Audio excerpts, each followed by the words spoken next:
Hi guys, welcome to my channel Hepsiba Parimala. Hi అండి అందరికీ. ఈరోజు మేము బెండకాయ కర్రీని అయితే చేస్తున్నాము. ఇంట్లో నార్మల్గా బెండకాయ కర్రీ కంటే ఫ్రైనే ఎక్కువగా ఇష్టపడి తింటుంటాము. కానీ నాకైతే బెండకాయ కర్రీ చేయడం రాదు. అమ్మ నేను కలిసి చేస్తున్నాము. అమ్మ చెప్తుంది, ఇద్దరం కలిసి చేస్తున్నాము. ఫస్ట్ స్టవ్ వెలిగించి మనం కర్రీ చేసి గిన్నెను పెట్టుకొని అది హీట్ అయ్యాక అందులో మనకు కావాల్సినంత ఆయిల్ వేసుకొని, ఆయిల్ హీట్ అయ్యాక ఆవాలు, జీలకర్ర, ఒక 2, 3, 4 మెంతులు అయితే వేసుకోవాలి. ఈ బెండకాయ కర్రీలో బాయిల్డ్ ఎగ్స్ అయితే మేము యాడ్ చేసుకుంటున్నాం. మా సైడ్ ఎక్కువగా ఇలానే చేసుకుంటారు. ఒక్కొక్కరు ఒక్కొక్క డిఫరెంట్ స్టైల్లో చేస్తారు. మా స్టైల్ అయితే ఇది.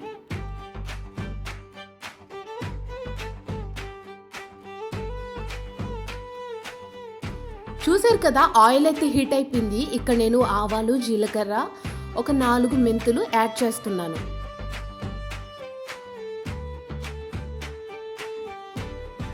అమ్మ చెప్తూ ఉంటే ఈ ప్రాసెస్ అంతా చేస్తున్నాను.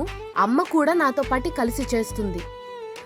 ఎందుకంటే ఫస్ట్ టైం ఈ కర్రీని చేస్తున్నాను కాబట్టి కర్రీ అనేది చెడిపోకుండా ఖచ్చితంగా మన పక్కన ఎక్స్పీరియన్స్ ఉన్న పెద్దవాళ్ళని అయితే పెట్టుకోవాలి. ఆవాలు, జీలకర్ర, మెంతులు వేగిపోయాక మనం కట్ చేసుకున్న ఆనియన్స్ అయితే వేసుకోవాలి. ఆనియన్స్ కూడా త్వరగా వేగటానికి కొంచెం సాల్ట్ అయితే మనం యాడ్ చేసుకోవాలి. ఆనియన్స్ కొంచెం వేగాక మనము పచ్చిమిర్చి, కరివేపాకుని అయితే వేసుకోవాలి.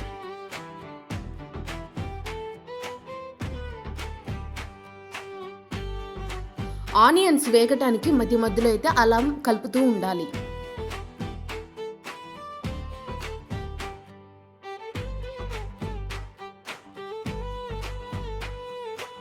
చూసారు కదా, అక్కడ నేను మిక్స్ చేస్తూ ఉండగానే మా అమ్మ కూడా వచ్చేసింది.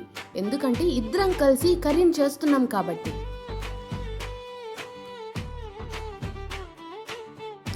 ఇప్పుడు ఈ స్టేజ్లో మనం కట్ చేసి పెట్టుకున్న బెండకాయల్ని కూడా యాడ్ చేసుకోవాలి. మొత్తం కూడా మంచిగా మిక్స్ చేసుకోవాలి.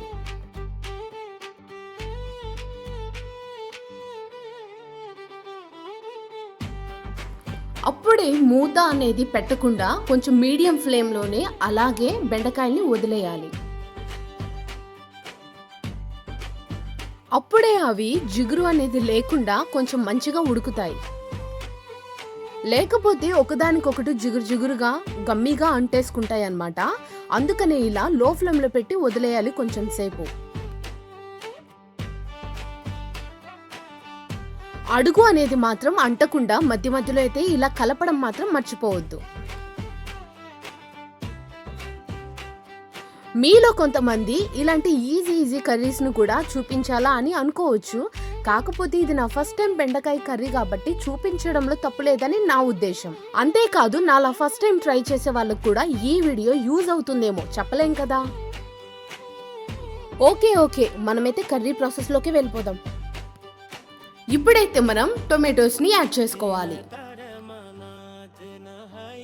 పులుపు కోసం చింతపండు రసాన్ని కూడా మనం వేసుకోవాలి. కానీ మేము కొంచెమే వేస్తాము, అందుకని ఇక్కడ టొమాటోస్ అయితే ఎక్కువగానే తీసుకున్నాము.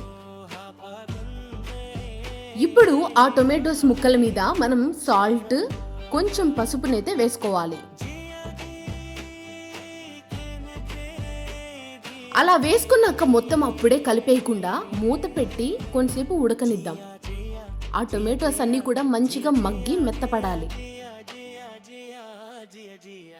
అలా ఒక 5 minutes తర్వాత టొమాటోస్ అన్నీ కూడా మగ్గిపోతాయి. అప్పుడు మనం గరిటెతో మంచిగా మిక్స్ చేసుకోవచ్చు.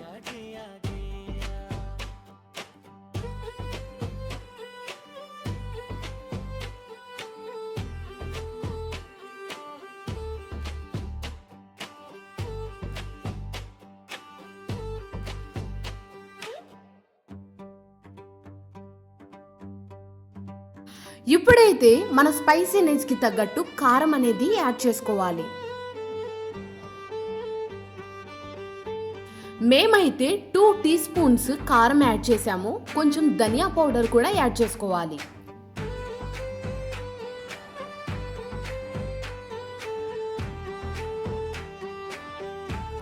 అప్పుడైతే వాటర్ అయితే పోయొద్దు. కొంచెం సేపు ఆ టొమాటోస్ జ్యూస్తోనే ఆ బెండకాయలు మొత్తం కూడా మగ్గాలి. కొంచెం సేపు లో ఫ్లేమ్లో మూత పెట్టి వదిలేయండి. ఆ తర్వాత మూత తీసాక మన పులుపుతనానికి తగ్గట్టు నేనైతే ఇక్కడ 2 స్పూన్స్ చింతపండు రసాన్ని అయితే వేశాను. మీ పులుపుతనానికి తగ్గట్టు మీరు ఎంత కావాలో అంత వేసుకోవచ్చు. ఆ తర్వాత మన కన్సిస్టెన్సీకి తగ్గట్టు వాటర్ని అయితే యాడ్ చేసుకోవాలి. నేనైతే మీడియం గ్లాస్తో 2 గ్లాసెస్ వాటర్ని అయితే వేశాను. మీరు కూడా మీకు ఎంత కావాలో అన్ని వాటర్ని అయితే వేసుకోవచ్చు. అలా అని ఎక్కువ పోసేసుకోమని కాదు, మీ కర్రీకి తగ్గట్టు ఎంత కావాలో అంత వేసుకోండి. ఈ స్టేజ్లో మనకి పులుపు, కారం, సాల్ట్ ఇవన్నీ బ్యాలెన్స్డ్గా ఉన్నాయా లేదా అని చెక్ చేసుకొని ఇక్కడైతే నేను ఆల్రెడీ బాయిల్ చేసుకున్న బాయిల్డ్ ఎగ్స్ని అయితే ఇక్కడ యాడ్ చేస్తున్నాను. ఒకేసారి మనం మూత పెట్టి కవర్ చేసేసి మంచిగా ఉడకనివ్వచ్చు. ఆ పులుసుతో పాటు ఈ ఎగ్స్ కూడా ఉడకాలన్నమాట చక్కగా, అప్పుడే బాగుంటుంది టేస్ట్ అనేది. కొంతమందికి ప్లెయిన్ బెండకాయ కర్రీనే తింటారు ఇష్టపడి, అలాంటి వాళ్ళు ఎగ్స్ని యాడ్ చేసుకునే అవసరం లేదు. ఎవరికి ఎలా నచ్చితే అలా అయితే మనం కుక్ చేసుకోవచ్చు. లాస్ట్ బట్ నాట్ లీస్ట్ కొత్తిమీరనైతే యాడ్ చేసేసుకోవాలి. నేను ఫస్ట్ చెప్పినట్టు మా సైడ్ బెండకాయ కర్రీలో ఇలానే బాయిల్డ్ ఎగ్స్ని యాడ్ చేసి అయితే చేస్తారు, అందుకనే మేము కూడా ఆ స్టైల్లోనే చేసుకున్నాము. కర్రీ అయితే కంప్లీట్ అయిపోయింది. ఇప్పుడే లంచ్ చేస్తున్నాము. కర్రీ చాలా బాగుంది. Thanks guys for watching. Bye. If you like this video, please like, share, comment and don't forget to subscribe to my channel Hepzibah Parimala.